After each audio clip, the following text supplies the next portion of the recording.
안녕하십니까. 이번 시간에는 다중주택의 전세사기에 대해서 살펴보도록 하겠습니다. 우선 다중주택과 같은 구분 소유가 아닌 건물, 모든 단독 소유의 건물에 있어서 볼 수 있는 전세사기 형태는요, 앞선 세입자들의 선순위 보증금을 체크하지 못해서 생긴 것들입니다. 그리고 다중주택에 있어서 법률상 규정하고 있는 법률적인 내용들을 좀 보도록 하겠습니다. 건축법에 나와 있는 내용인데요. 가장 큰 특징이 2번에 독립된 주거 형태를 갖추지 않는 것입니다. 이게 다가구 주택하고 비교드린 부분이죠. 다가구 주택은 독립된 주거 형태를 가지고 있습니다. 각 실별로 욕실은 설치할 수 있으나 취사시설은 설치하지 않는 것입니다. 독립된 주거 형태를 갖추지 못한 거죠. 그래서 이 부분이 다가구 주택하고 구별되는 대표적인 부분입니다. 그런데 역세권에서 원룸을 구해서 가보면 원룸이라고 하는데 대부분 다중주택이에요. 건축물 대장을 떼어보면 다중주택은 이렇게 취사시설을 설치하지 못하게 되어 있는데 원룸을 보면 다 되어 있어요. 인덕션도 갖춰져 있고 그런 것들은 그래서 다 불법입니다. 물론 거기에서 산다고 해서 세입자한테 문제되는 건 없어요. 피해 오는 건 없습니다. 나중에 문제가 된다면 집주인한테 문제가 되지.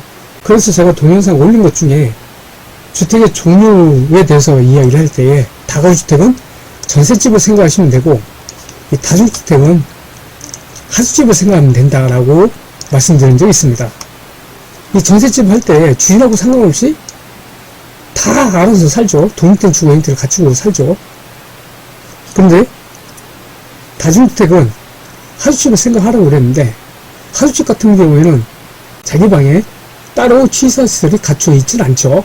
이 내용에 바닥 면적은 620제곱 이하이고 층수는 3계층 이하입니다. 이런 것들이 있긴 하죠. 그런데 가장 큰 특징은 다중주택은 독립된 주거 형태를 갖추지 않는 것이 가장 큰 특징입니다. 논점으로는 주택의 유형에 대해서 첫 번째 볼 거예요. 우선 단독주택과 공동주택을 구별할 수 있어야지 선순위 보증금이 나오는 것을 이해할 수가 있습니다. 선순위 보증금은 이 단독주택에서 나와요. 공동주택에서는 선순위 보증금에 대한 개념이 나오진 않습니다. 그리고 건축법령상 주택의 종류, 즉 주택의 용어에 대해서 보도록 하겠습니다. 예를 들어서 빌라 같은 경우에는 법률상 용어는 아니에요. 그냥 부동산 업계에서 쓰는 용어입니다. 2번 선순위 보증금을 확인하는 방법인데요. 지금까지는 임대인의 동의가 필요했어요. 그래서 현실적으로 동의를 안 해주면 확인이 어려웠어요. 그래서 이번 정부에서는 임대인의 의무로 개정을 하겠다라고 이야기를 하고 있습니다. 의무로 되면은 이런 전세사기 형태가 많이 줄어들겠죠? 그리고 3번은 건축물 대장상의 표기에서 건축물 대장을 보도록 하겠어요. 그리고 주택의 종류에마다 건축물 대장의 표기가 어떻게 되는지를 보도록 하겠습니다. 그리고 네 번째로는 최우선 변제되는 소액보증금 제도를 이용하는 방법을 보도록 하겠습니다. 월세를 좀 부담하더라도 그 많은 전세 보증금을 잃어버리는 위험은 피하고 싶다라고 했을 때에 이용할 수 있는 제도입니다. 이제부터는 다중주택의 전세 사기에 대해서 구체적으로 좀 살펴볼 건데요. 우선 논점으로는 단독 소유의 건물에서만 볼 수 있는 전세 사기 유형은 앞선 선순위 보증금을 체크 못해서 후수익자가 되어서 전세 보증금을 돌려받지 못하는 것입니다. 이런 주택의 유형에 대한 설명은 다가구 주택을 포함한 모든 단독주택에 대한 설명에 공통적으로 해당하는 부분입니다. 우선 첫 번째 논점으로 주택 유형을 볼 건데요. 이 주택의 종류에는 이렇게 공동주택과 단독주택을 구분을 할 수가 있어요. 좀 더 정확히는 넓은 의미의 전세 건물들이 있기 때문에 정확한 구분은 이 구분설권이 있느냐 구분설권이 없는 건물이냐에 따라서 구분하시는 게 좀 더 정확할 거예요. 그래서 구분설권이 있는 건물이냐 없는 건물이냐를 구분하는 데 있어서 이제 주택으로만 보면은 이렇게 공동주택과 단독주택을 구분할 수가 있어요. 공동주택의 종류를 보면 이렇게 나와 있는데 대표적인 게 이 아파트를 볼 수가 있는데요. 예를 들면은 아파트 101동이 있고 102동이 있고 막 그러죠. 건물이 동수가 꽤 많죠. 동이 101동, 102동, 103동이 짝짝 있죠. 그런데 101동을 보면 건물이 하나가 있어요. 101동 건물이 하나가. 그리고 이 건물의 호수를 보면 101호, 102호, 201호, 202호 등등 있는데 각 소유자가 다 다릅니다. 즉, 이 건물이 하나가 있는데 한 구석을 구분을 해서 소유를 할 수 있다. 구분 소유권이 있다라는 거예요. 이게 공동주택입니다. 이러한 구분 소유권이 있는 공동주택에 있어서는 소유자가 전체를 봤을 때 여러 명이죠. 그리고 세입자의 경우는 각 호수마다, 즉 소유자 한 명 있는 건물마다 세입자는 한 명밖에 없어요. 그래서 여기서는 앞 선순위 보증금에 대한 개념이 나올 수가 없습니다. 여기서는 대출이 얼마나 되었는지 그 정도만 체크만 하면 되겠죠. 물론 전세세 비용이 여러 가지가 있기 때문에 뭐 체납이 얼마가 되었는지 이런 것들도 체크를 해야 되겠지만, 기본적으로 이런 공동주택에 있어서는 선순위 보증금이라는 개념은 나오지 않는다는 겁니다. 그랬을 때에 이렇게 개념을 잡을 수 있는 공동주택의 종류로는 아파트, 연립주택, 다세대주택, 오피스텔, 도시형 생활주택 등이 있어요. 물론 여기에서 빌라라고 하는 것은 부동산 업계에서 그냥 쓰는 용어이고, 아파트가 아닌 구분 소유할 수 있는 주택을 이야기할 때 연립주택과 다세주택을 이야기를 하고 있습니다. 그랬을 때 이 두 가지를 빌라라고 통칭을 하고 있어요. 그리고 이번에 단독주택을 보시면 이 건물 하나가 있는데 이 건물 하나에 소유자가 한 명이라는 겁니다. 즉 구분해서 소유자가 각각 있는 게 아니라는 거예요. 물론 이런 건물은 소유자가 한 명인 대신에 세입자가 여러 명이에요. 그래서 여기서는 선순위 보증금이라는 문제가 나옵니다. 저희가 이번 시간에 체크해야 될 선순위 보증금에 대한 문제에 해당하는 건물은 이것처럼 단독주택의 경우에 체크를 해야 된다는 거예요. 그랬을 때에 이 단독주택의 종류로는 협의의 단독주택과 다중주택, 그리고 다가구주택, 상가주택, 원룸 등이 있습니다. 우리가 역세권에서 원룸 건물을 보고 방이 하나 있는 건물이 원룸 건물이죠. 이런 원룸 건물을 보고 계약을 할 당시에 건축물 대장을 보면은 그 내부에 다중주택이 거의 99%예요. 가끔은 다가구주택이 있지만 다가구주택은 조금 더 역세권에서 좀 떨어져 있는 부분에 있죠. 이렇게 총보증금이 문제가 되는 것은 단독주택의 경우인데, 이제 내용을 좀 보시면 1번 모든 단독 소유 건물, 즉 여기에 이런 건물들이죠. 이런 주택은 근저당권뿐만 아니라 앞선 선순위 세입자들의 총보증금까지 감안해서 계약을 해야 됩니다. 그리고 총보증금 확인 방법으로는 지금까지는 임대인의 동의가 필요했어요. 근데 정부에서 이제 임대인의 의무로 바꾸겠다, 법을 바꾸겠다라고 하고 있습니다. 그래서 현재는 이런 법이 있습니다.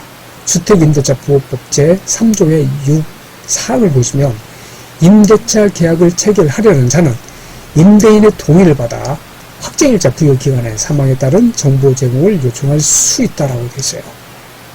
즉 임대인의 동의가 필요합니다. 이번엔 건축법 명상의 주택의 종류를 보도록 하겠습니다. 이렇게 주택의 종류를 보면 건축법 시행령 별표 1에 나와 있는데 1번에 단독주택이 있고 2번에 공동주택이 있어요. 뭐 간단히 내용 보면은 단독주택에는 협의의 단독주택이 있고 다중주택이 있습니다. 다중주택이 요건이 있죠. 그리고 다가구주택이 있고 공간이 있습니다. 종류로는. 그리고 공동주택의 종류로는 구분소유권이 있는 거죠. 아파트, 연립주택, 다세대주택이 있습니다. 우선 공동주택부터 내용만 잠깐 보면은, 우선 아파트는 5계층 이상인 경우 아파트를 보고 있어요. 그리고 연립주택과 다세주택이 이제 주택인데,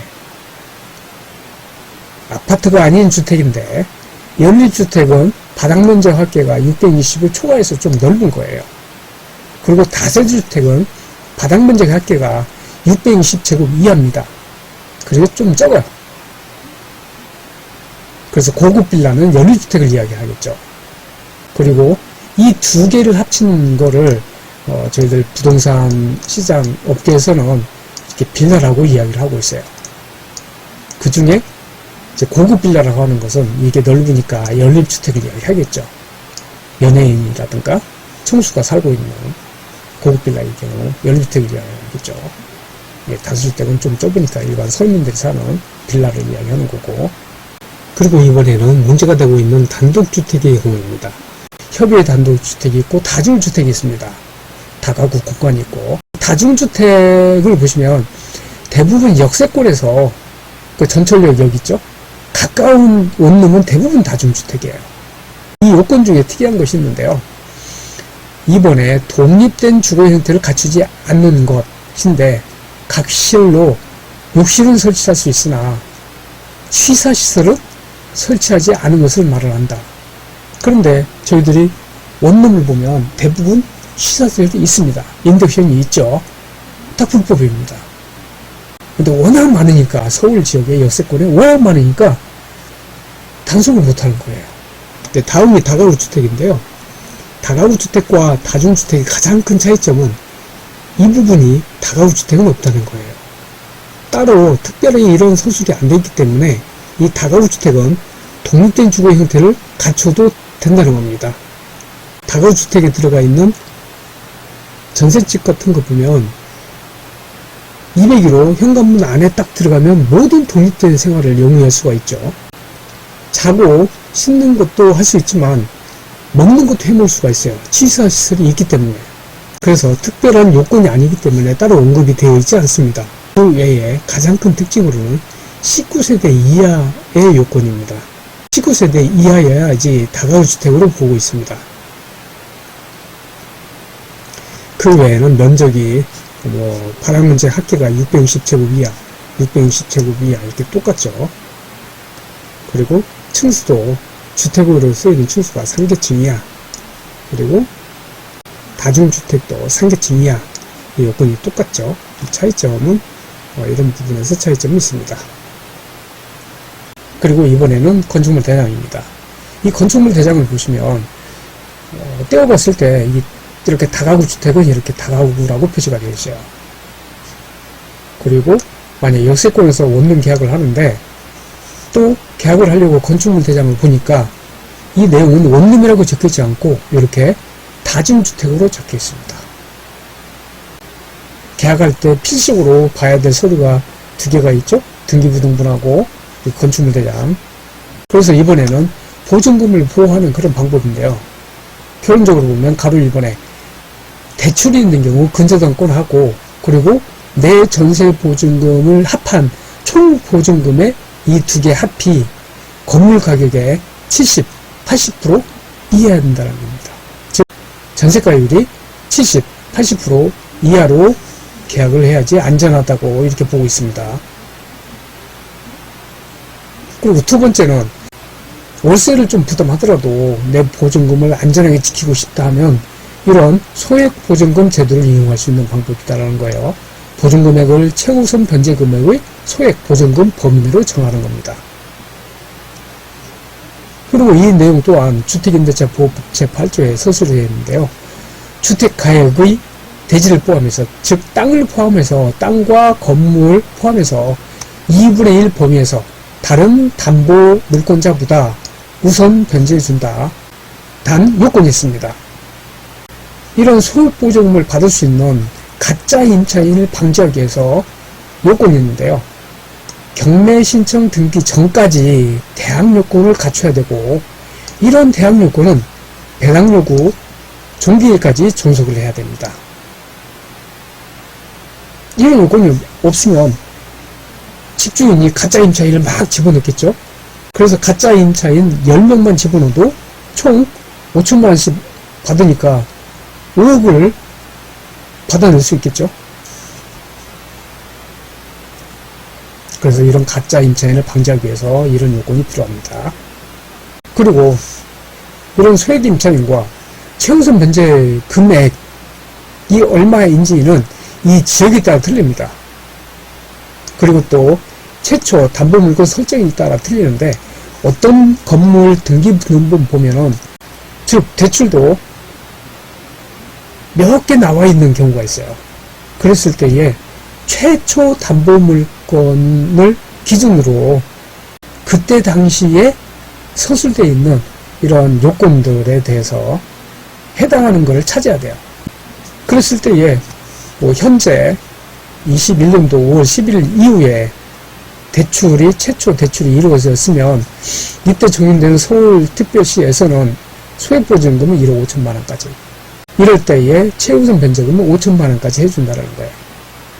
그리고 지역에 따라서 이런 보증금 금액과 최우선 변제금이 나와 있습니다. 이제 이것도 개정이 될 예정이죠. 그리고 경매시에 배당 순위도 참고하면 좋을 텐데요. 우선 집행비용하고 필요비, 유익비 같은 경우는 먼저 가져갑니다. 그렇게 금액이 그렇게 크진 않죠. 실적으로 여기서부터 커지는데, 최우선 변제금이 3순위예요. 임차인의 소액보증금. 그리고 대출 나온 거, 이런 것들은 이것보다 후순위죠. 이거 먼저 주고 나서 이렇게 찾아갑니다. 그래서 여기에 금액들이 여기에 해당하는 거죠. 그래서 전세권자가 이 담보 물건보다 후순위이더라도 이 금액은 먼저 받아야 하는 거예요.